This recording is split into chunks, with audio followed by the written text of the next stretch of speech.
Благодаря ви много за това включване. Само един детайл да добавя, той също беше показан снощи в BTV новините. ГЕРБ, БСП и ДПС са трите партии, които със сигурност ще влязат в парламента, ако изборите се проведат днес. Под чертата остават, ето това са трите партии, ГЕРБ 22-23%, БСП 19-20%, това също е изследването ДПС 6-7%. Атака, Движение България на гражданите и Националния фронт за спасение на България, това е информацията на Валери Симеонов, събират около себе си около 3%, т.е. са под чертата. Благодаря още един път. Йордан Цонев, депутат от ДПС, едно от лицата на Движението за права и свободи, е гост в нашето предаване и търпеливо изслуша резултатите на това, какво мислят хората за вас. И за вас, които сте в парламента, и за тези, които са извън парламента. Разбира се, добре дошли. Кратък коментар на тези тревожни и не особено приятни, разбира се, за участвалите и участващите в момента в управлението на България.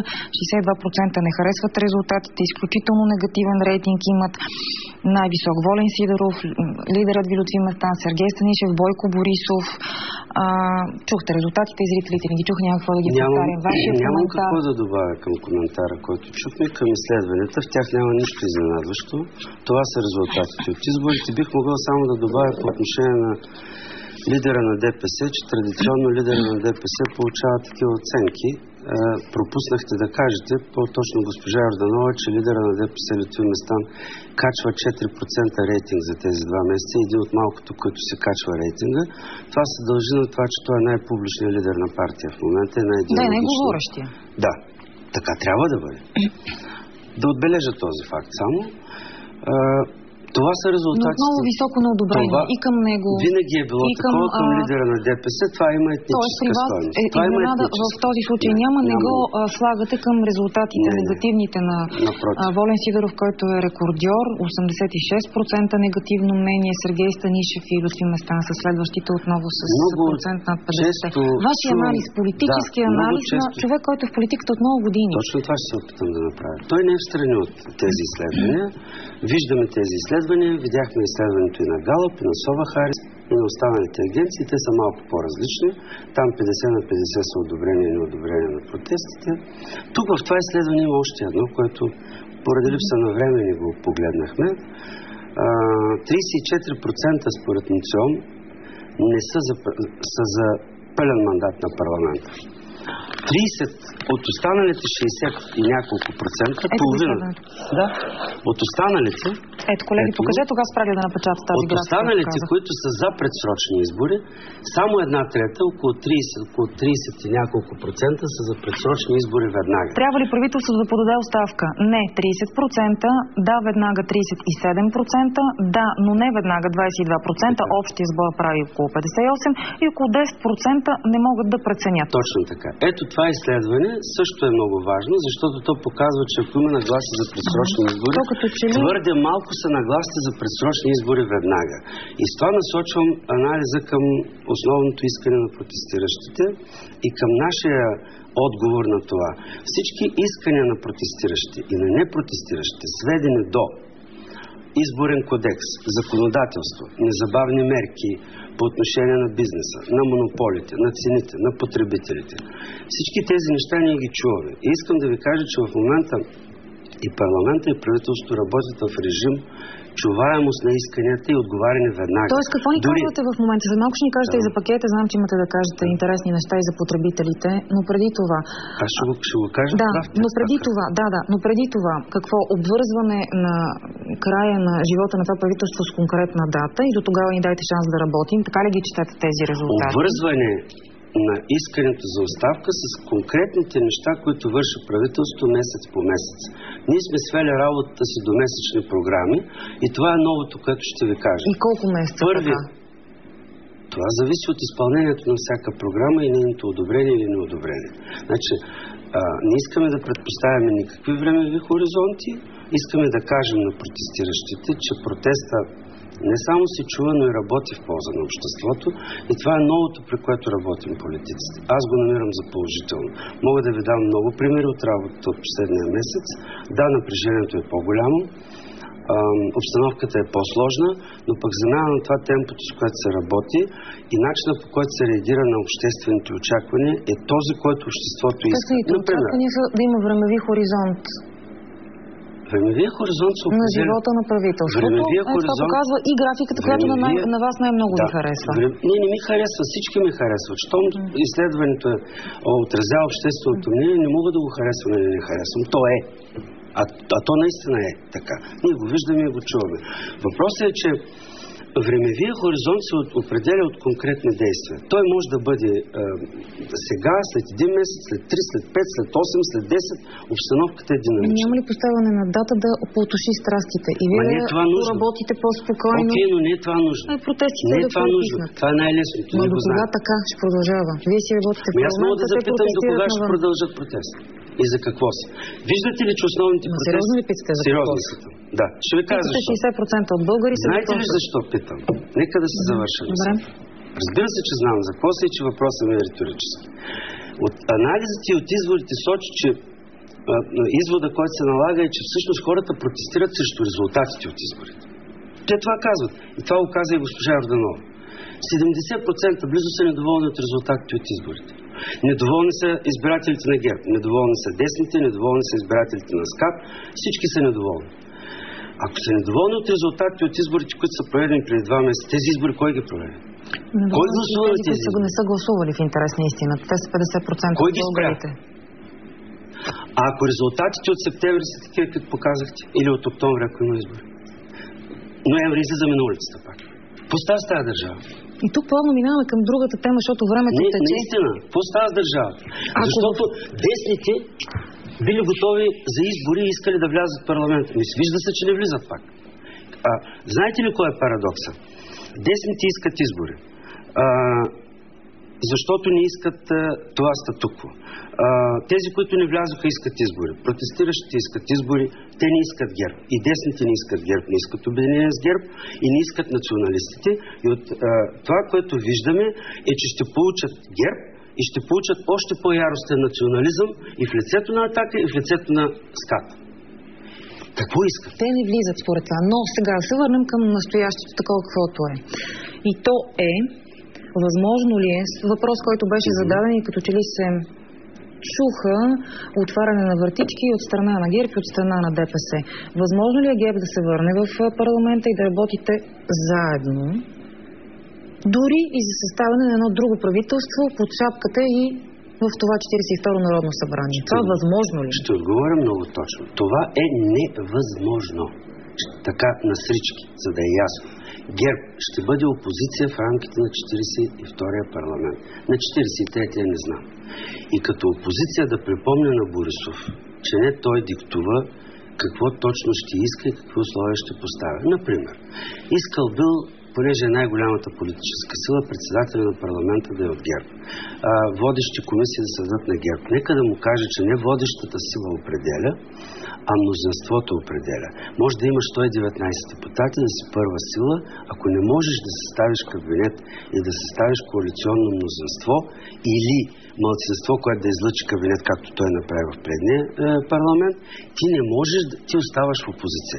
На опозицията се дават 2 комисии максимум и играеш ролята, която е отредена на парламентарната опозиция, а тя е много важна.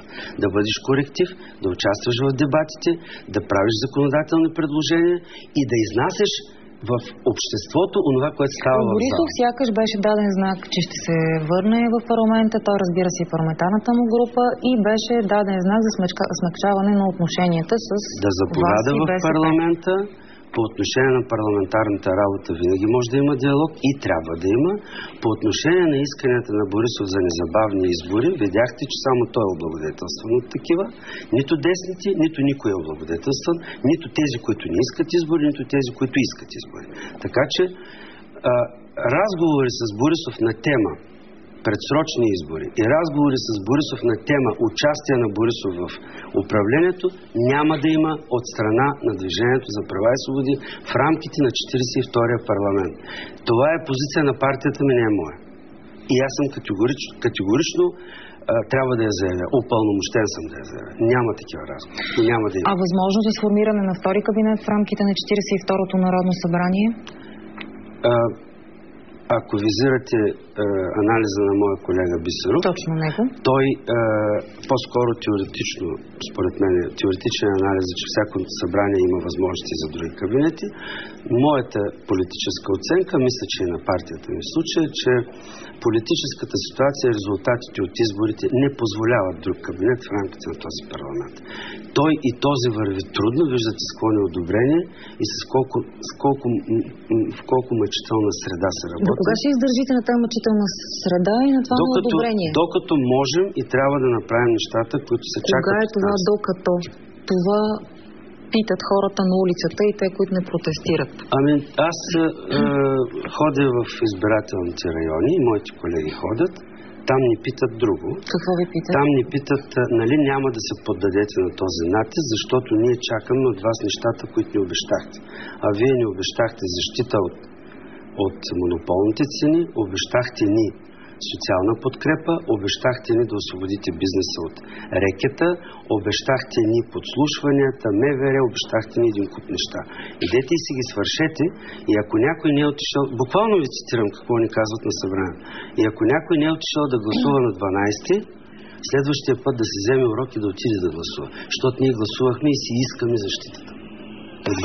Обещах ви да ни кажете по кои въпроси точно работите. Всъщност канихме ви нарочно по темата за това какво бихте направили като народни представители, за да бъдат защитени правата на хората, които са взели кредити от банки. Това е голям процент от българите. Почти толкова, колкото подкрепят протестите са на кредити. Какво може да направите? Имате идея, която би трябвало вече да бъде реализирана, или? Подготвяме такъв пакет за защита на потребителите, и той не само на потребителите на кредити, по принцип. Водим кореспонденция и разговори с Асоциацията на търговските банки, защото банковата система е сложна. За тези хора, които изпадат невъзможност да си изплащат, например, ипотечния кредит. Тъй като обещахме на банките да не научават от медиите какво ще правим, да го казваме на тях, мога да кажа, че ще бъде създаден орган, който да решава извън съдебно споровете между получателите на кредити и банките. Най-вероятно той ще бъде създаден в Комисията за защита на потребителите и ще има достатъчно административен и функционален капацитет да решава тези спорове, за да не ходят хората по съдилищата и да плащат такси. Освен това, мислим да намалим и погасителната давност на тези, които са изпаднали в несъстоятелност. Разсъждава се също така и по отношение на ипотечните кредити, дали бихме могли да направим и там една стъпка. Имаме различия с търговските банки, но това, което мога да кажа на потребителите, че в следващите 30 дни те ще получат много добри новини от кабинета, законодателни, за защита на техните интереси. Мога да кажа също на бизнеса. Днес от 15 часа в бюджетна и икономическа комисия вице-премиера Бобева ще представи промените в Закон за обществени поръчки, с които бизнесът ще получи широк достъп до всички обществени поръчки. Освен това, голяма част от процедурите ще станат независими от хората, т.е. от тези, които възлагат, за да може да се избегнат корупционните практики. Освен това, има още добри новини за бизнеса. Подготвя се харта за отношенията с бизнеса, където бизнесът ще получи поне 10 направления, по които ще бъдат направени сериозни стъпки към подобряване на бизнес средата. Да кажем, намаляване на регулаторните режими, възстановяване на ДДС, плащанията към фирмите, които държавата има задължения, нелоялната конкуренция, защитата на българския производител от големите търговски вериги, цял пакет от мерки. Всичко това ще се случи, нека да го кажа, в рамките на месец август. Още септември тези законодателни промени ще бъдат внесени. Тоест няма да излизате във ваканция, вие депутатите, да ни казвате? Министерски съвет, заедно с някои от комисиите в събранието, с мен, с колегите от БСП, в икономическата, в социалната и в останалите комисии работим по тези законопроекти. Ще излизате ли във ваканция, доколкото може да говорите от името на председателя на парламента? Ще излезем, ние също сме хора и тази обстановка нас също ни уморява и изнервя. Въпросът е, че не всички ще излязат. Аз, например, ще работя с някои от моите колеги в София, може би една седмица само. но така или иначе ще подготвим нещата, за които сме обещали. И новото, което искам да кажа, всъщност това от вчера. Вчера го договорихме с премиера Орешарски и с лидерите на двете партии, които подкрепят кабинета, че всеки месец отчета на кабинета ще бъде даван в парламента и заедно с отчета ще има план, календарен план, график за следващия месец. Кой закон влиза на коя дата, кога излиза, кого касае. Кои мерки касае. Кое е за потребителя, кое е за бизнеса, кое е за укрепване на държавността, кое е антимонополна мярка. Но определяне на дата, кабинета си отива на еди коя си дата, до тогава ще свършим това, това и това, каквото искат 60% от българите, някои от тях сега на оставка, други не. Да, искаме, но не веднага, няма да има. Или към този час не може да ми кажете такава? Към този час не мога да кажа такава. Към този час казвам, че ще правим това, което сме обещали, ще го правим прозрачно, ще го правим пред очите на хората и ще го отчитаме месец за месец. Ако някой месец нещо не е свършено, да видим дали надделява едното или другото. И тези изследвания, които се правят всеки месец, ще ни подсказват дали работата през предния месец е подобрила и е била чута и видяна или не е. Защото ето, президента ни казва: ама вие не чувате гласа на протестиращите. Пък аз му казвам на президента ми: господин президент, вие не чувате гласа на тези, които искат да работим. Айде да видим кой кого чува. И още нещо за това, което ще ме пита. Айде довършете мисълта си, за да мога да ви питам. Предупредих ви, че ще ви питам и за назначението на вашия колега депутат, който би трябвало да напусне депутатската скамейка, депутат от ДПС Емил Иванов, който ще стане областен управител на София област. Още преди месец в медиите се появи информация. Сметната палата е констатирала скандални заменки и продажби по време на неговия мандат като кмет на Своге. В афери е замесен, разследвания са правени журналистически, включително първи частен град е наречен Своге. Била, между другото, и областен управител в името на фактите и по време на Тройната коалиция. Отговор на тези обвинения. Веднага отговарям. В два плана. Скандално е наречено назначението. Не е скандално, защото първо той е проверен. Минал е през проверките един месец. Вече минава през проверки на всички служби. Второ, същия този човек е бил 2 мандата кмет на Своге, избран от хората. Същия този човек е бил областен управител веднъж и 2 мандата депутат. След всичкото това нещо, да казват, че такава личност... е излязла с такива заключения. Значи няма нито едно дело. Значи той няма нито едно дело, няма никаква осъдителна присъда, няма нищо от това, което е изнесено. Това всичко са слухови и хипотези. Ако има нещо, което е доказано, говорим тогава по този начин. Не може човек, който е бил 2 мандата кмет, областен управител, 2 мандата депутат, изведнъж да е непригоден да заеме поста областен управител, при положение, че той няма осъдителна присъда. С присъда и дело за участие в побой също не е вярно, така ли? Къде е вярно? Къде е изнесено? За това ви питам. Аз не знам за такова нещо, освен това, като минеше през проверките, това ще излезе. Но нека да кажа положителното от тези неща. Положителното, това също е от протести. Положителното е, че сега, защото аз съм политик от 23 години и съм депутат от 97 година. И знам, мога да припомня нещо. Положителното от този протест е, че хората започнаха да гледат на кадровите назначения и на втори, на трети и на четвърти план. Тоест, общественият взор вече е вторачен във всяко едно нещо и ни кара да го коригираме и да бъдем внимателни. Нека ви кажа как беше до сега. Гледаха се само министрите, дори заместник министрите никой не се вторачваше какви са и откъде идват.